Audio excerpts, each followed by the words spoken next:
Ladies and gentlemen, homophobia and discrimination have no place in our societies.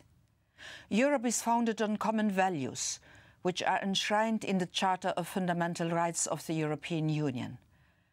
I am fully committed to combat homophobia and discrimination on the basis of sexual orientation, and I'm very pleased to be able to speak to you at the opening of your conference. The principle of equal treatment is a fundamental value for the European Union. This principle is guaranteed by the Charter of Fundamental Rights. Its Article 21 prohibits any discrimination based on sexual orientation. Yet, sadly, homophobia and discrimination on the basis of sexual orientation or gender identity still exist. Data collected by the Fundamental Rights Agency, by member state institutions and NGOs show that gay, lesbian and transgender people in Europe are still victims of exclusion, hate speech, hate crime, discrimination, and this is completely unacceptable. The EU is going to great lengths to combat homophobia and discrimination in all their various forms. Legislation is one of our most powerful tools to this end. You remember that back in 2000, the Commission adopted legislation to ban discrimination on the basis of sexual orientation in employment.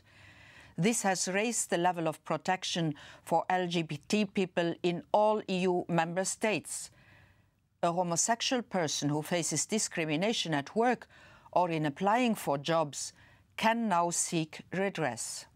The European Commission has also proposed new legislation which would extend protection from outside the workplace to areas such as access to goods and services.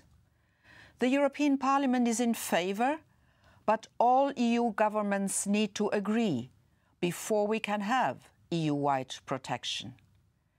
I believe that there can be no progress towards equality if the right legislation is not in place, but I believe also that legislation alone is not sufficient.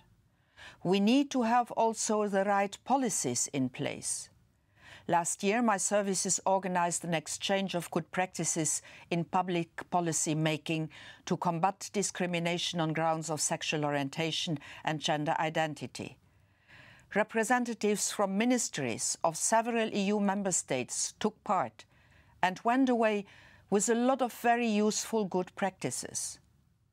However, to make real progress, we need action at local level as well. Cities, towns have a key role to play in fighting discrimination, and your conference could not be more timely.